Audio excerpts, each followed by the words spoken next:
Hello, everyone out there. Welcome to the PJo Show. I'm so glad to have you with me today, doing whatever you're doing, being wherever you're being. Thank you for letting me be a part of it. I say that every week, and every week I am still humbled and grateful that you allow me to spend a little bit of time in your day. So thank you for giving me that. I know it is a gift because I know your time is valuable. So thank you so, so, so much.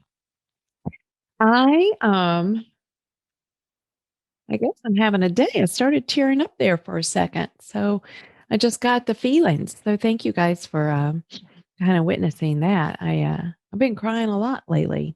But it's okay. It's part of life. It's what happens. I just have the feels and I just let myself feel them.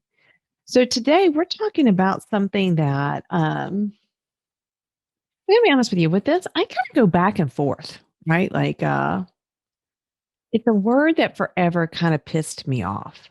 Like every time I would hear it, I would have this big eye roll and just be like, oh God, just stop it. And that word is resiliency. Oh, guys. Oh, my sisters in the military community, you guys understand. Like, as soon as I said that, I'm sure you guys were like, oh, that is kind of exactly how I feel when I hear resiliency get thrown around. That's part of I guess, my guttural feeling towards it is because I do feel as though it just gets thrown out there like it's a badge of honor. And I've thought about it a lot this week. I've known that I was going to be talking about this for a while. And this week it kind of came up to a head. And it came to me as all things come to me. It just comes. And I just know, like, oh God, yes, that's why that word drives me crazy. And the reason it gets this reaction inside of me is because of the way that we use it. I feel like in the way that we put it in our sentences and in the way that we hang it on our chests, I do feel like in our military community, especially, it is given, the word is used as a badge, as a medal, like, oh, you are so resilient. And the way that it is awarded to us is as though the resiliency has the power. In the sentence that I keep hearing in my mind and feeling in my body, when I have these guttural reactions like this, instant, like physical repulsion, is, well, you're so resilient. And because you're resilient, you can go through these things. You can do all this hard stuff. And so that puts the power on resiliency. And it took me a while to figure that out because that's a very nuancy thing. And as soon as I realized, oh, yeah, that's what that is.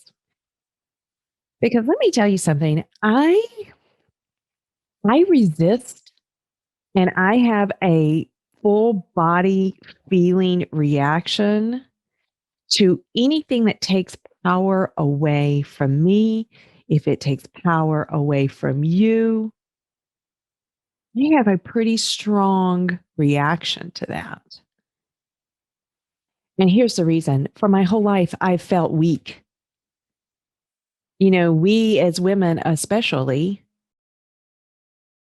we are trained, we are brought up at an early age to feel weak and to be disempowered. So when I have these strong feelings, and it actually is in my body, guys, it is a strong physical feeling. I know now that that is something that I feel like is taking power away from me. And so I'm here to flip that. I think in all of my things and all all the times that I come to you in my purpose in life is to return power back to me, to reclaim that power, and then to stand in it without shame. And I feel like I'm here to show you what that looks like, to empower you to do the same thing. And so when I had this reaction forever to resiliency, that's what I was the reaction was to. It was this feeling of the power was being put on resiliency, a skill and a trait, and it was being taken away from me. It was taken away from you, the person who holds that skill, the person that embodies that trait. So that is what we're getting down to today, sisters. Because here's the thing too. I'm going to talk through the lens of my military experience. But you don't have to be in a military community or in a military family to be resilient. Resiliency, like the definition of it, is the ability to move through stress. You know, when we talk about a physical, tangible item, resiliency is its elasticity, its ability to flex, its ability to move, but it's also its ability to spring back into shape. That is resiliency in an object. And so that really sticks home with me because that's not putting the power on the elasticity of the object. It's putting the power in the object. It is elastic. It can flex because of what it is. And so when we apply that methodology to ourselves, we get a very, very empowering phrase of, I can move through hard things. I can do hard things. Therefore, I am resilient. It's a descriptive word. It's another way of describing yourself. It's not that you can do these things because you're resilient. And yes, that resiliency does start to build confidence. It starts to build trust in yourself. All of those things are true. Yes. Your past experiences, they help you move through your future experiences. Yes. But you're not moving through those experiences because you're resilient. You're moving through those experiences, and then therefore you are resilient. You are the powerful one. You are the one that puts your shoulders back, sticks your chin up, and move through it. You're the one that keeps walking when that next step feels impossible. Resiliency is a muscle that we build. You're not born with it. You know, it's not like you are born with it, but you're not born with it fully developed. It's a skill set that you have to practice. It's a muscle you have to build. And the only way to build it, the only way to train it, to strengthen it, is to do all the hard shit you're doing. It's to move through it. And this is the thing that we don't talk about very much when we talk about our resiliency and when we talk about all the hard things that we do.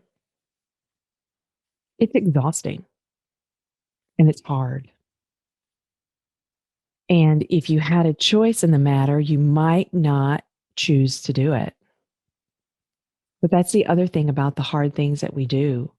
We don't have a choice. We got to do them. Right? And this is, again, I'm going to talk about this through a military experience, but it is applicable to all things. I have a super amazing woman in my life. She is a dear, beautiful friend. She is a small business owner in Illinois. I talked with her this week. We've been talking throughout the changes in her business. And you want to talk about, the opportunity to build resiliency. She's done that this year by keeping her business going, by figuring out new ways to make it work for her and within the parameters that she can make it work in. And she has done that skillfully. She has done that successfully, and she's done that gracefully. Has everything worked that she put out there? Nope, but she adapts, right? There's that elasticity piece of resiliency. And so, through my experience, the things that have made me, that have allowed me to practice that resiliency, to build that resilient muscle, are absolutely the things I've not wanted to do. I didn't want my husband to go to Pakistan for a year. If somebody had said, hey, so we're looking for somebody to send their spouse to Pakistan for a year. Who's out there? Raise your hand. Show of hands. Whose husband's going to Pakistan? I would have raised my hand. You said, oh, hell no, I can't do that. I don't want to do that. I can't do that. No. Put your hand down. Here, don't make eye contact. They're looking at us, right? Like when you sit in the back of the room at the meetings and they're looking for volunteers and you're like, oh God, don't make eye contact with them. And then suddenly the most fascinating thing in the world is your thumbnail. And you're like, I am just going to pick the hell out of this thumbnail and not make eye contact. That's exactly what I would have done if somebody said, hey, who wants their spouse to go to Pakistan? Or, hey, who wants to move from Alabama to Alaska with a 6-month-old and a 3-month-old by themselves? Who wants to do that? I would have never raised my hand. I would have said, I can't do that. So no, thanks. I'm gonna excuse myself and go to the bathroom while somebody else does that. But I didn't have a choice in the matter. So guess what I had to do? I had to figure out a way to do it. I had to do it. And because I did it, my resiliency muscle became stronger. I became able to trust myself in bigger situations because I knew that I can do really epically hard things. I knew, wait a minute, I discovered I can actually do the things that I thought that I could never be able to do. I did that. And because I did that, my resiliency muscle has gotten a little bit stronger. My elasticity has gotten a little bit stretchier. We don't talk about how hard it is, though. We don't talk about how exhausting it is. When you go to the gym, I'm trying to remember what that feels like because it's been so long since I've been to a gym. I used to go quite often. Now I haven't been in a very long time, and that's okay. But I remember that feeling of working my muscles out to exhaustion. And the next day I would be sore. I remember on leg day, like being grateful I didn't have stairs in my house because, oh God, there's no way I was going to walk up them stairs. Or, I remember after leg day how hard it was to sit down to go to the bathroom because, oh God, I got to sit down. Or after arm day, having to blow dry my hair with my elbow on the counter because I couldn't lift up my arms because my muscles were exhausted and they were aching and they were full of lactic acid. That is the same with the resiliency muscles that we're building. It's not an easy thing to build your muscles. It's not easy. It's exhausting. It makes you hurt all over. It's overwhelming. It's all of these things. It's all of these things. But just like at the gym, when you're working those muscles, what's important to have when you're at the gym or when you're training to run, like I think too about when I was training to run the half marathon. I would have never done that. And look, here's the thing about training to run that race. I was exhausted every day. Every day I ran, I was exhausted. And my legs hurt, and my knees hurt, and my hips hurt, and my head hurt, and sometimes my lungs hurt. Like it hurt. And it was exhausting. And it was really, really, really hard. But you know how I got through it? I had my friends out there with me. I did it with a community. I did it with friends. And so when I was at that point of, God, I just want to stop and walk, what would my friend next to me, who was probably in the same boat, saying? Let's just make it up to that stop sign. Come on, just a couple more steps. Let's get up to that stop sign. And what did you find yourself being able to do? I could find myself going to the stop sign. And then at the stop sign, the question would be asked, what about the next tree? Can you make it to the next tree? And then suddenly I found that I had ran an extra mile because I had the person next to me saying, how about the next tree? How about the next tree? How about the next stop sign? At the gym, we can put the analogy back in the gym. When you're lifting the heavy weight, are you doing that by yourself? No. You got a spotter. You got somebody standing there over you, ready to take the weight if you drop it. That's how you get through the hard things in life, too. That's how you build that resiliency muscle. You don't do that on your own. You do that with community. You do that. I call them my bucket carriers. Yeah, I got some great bucket carriers out there. And who are my bucket carriers? They're the people that I can call, who I can say, I need help right now. Things are hard. I want to stop. And they say, what's happening? Can you make it to the next tree? I know this is hard. I know you don't have any friends where you are right now because you just moved. I know your kids are going through a hard time. I know. What can I do to get you to the next tree? Don't think for a second that I could have done all the things that I have done without my bucket carriers, without my community, without the people cheering for me, without the people who, if I call them with a crazy idea, they're not saying, well, that sounds like another crazy idea that you had on top of all the other crazy ideas that you've had. No. My bucket carriers are the ones that will allow me the grace of setting down my heavy bucket and then encouraging me of picking it back up and to keep going. We don't do this alone. Resiliency is not something that you do alone. It's not a muscle you build alone. We talked about this in one of my podcasts a while ago. God, I forgot the name of it, but that's okay. But we talked about we're not meant to do life alone.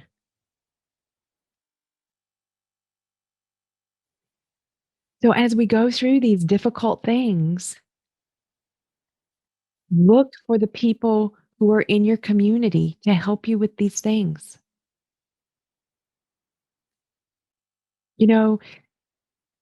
I counted today in my entire life, I have lived in 20 houses. We moved a lot as a kid, too. I hadn't put that into perspective until recently. I've lived in 20 houses. When we move this summer, this will be my 21st house. And y'all want to know something? I'm tired of moving. I'm tired of moving. And so, in that tired of moving, I know that I'm going to have to move. I don't have a choice. I got to do it. So I know that when I'm exhausted, when I can't take that next step, guess what I'm going to do? I'm going to call my bucket carriers. I'm going to be open and honest and real. I'm going to allow myself to get the help that I need. And it might just be, hell, it might just be sitting on somebody's porch and having a glass of wine and bitching about it. You know, you know how many times I've done that? And suddenly like it's like, "Oh my god, thank you for just giving me a space to just let it all out." And not judging me for it, and not being like, "That Trish, she is kinda falling apart right now." No, just being like, God, come to my porch." You don't gotta be drinking wine, you can be drinking tea, it doesn't matter, like, doing whatever it is that you need to be doing. Like, just go and let yourself do it. It doesn't have to be so serious, like, "Oh god, so why am I feeling this way?" It doesn't always have to be like that. Sometimes you can just let yourself be tired. Let yourself be over it. You can do that. But what you need to have is somebody who says, "Okay, you're doing good. How about getting to that next tree? Can we walk to that next tree?" Because if there is something, oh my gosh, my dad used to say this all the time, and when he would say it, I would roll my eyes. You know how you do with your parents. Lord, honey, they'll say something to you and you'll be like, "Oh God, whatever. Please don't ever say that again." And then suddenly you become an adult and you're like, "Oh God, I say that to myself all the time." My dad used to always say, "Oh, you got to have a rigid state of flexibility." And y'all, that's true. That's resiliency. That's always changing and always adapting.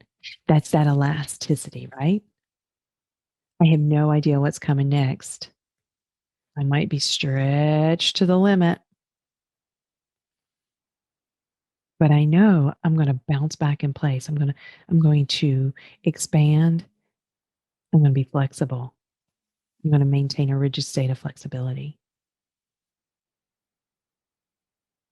And because my ability to do that, I will become more and more resilient. My resiliency muscle will become stronger. Doesn't that feel better? Doesn't that feel more empowering? It's so important how we use words.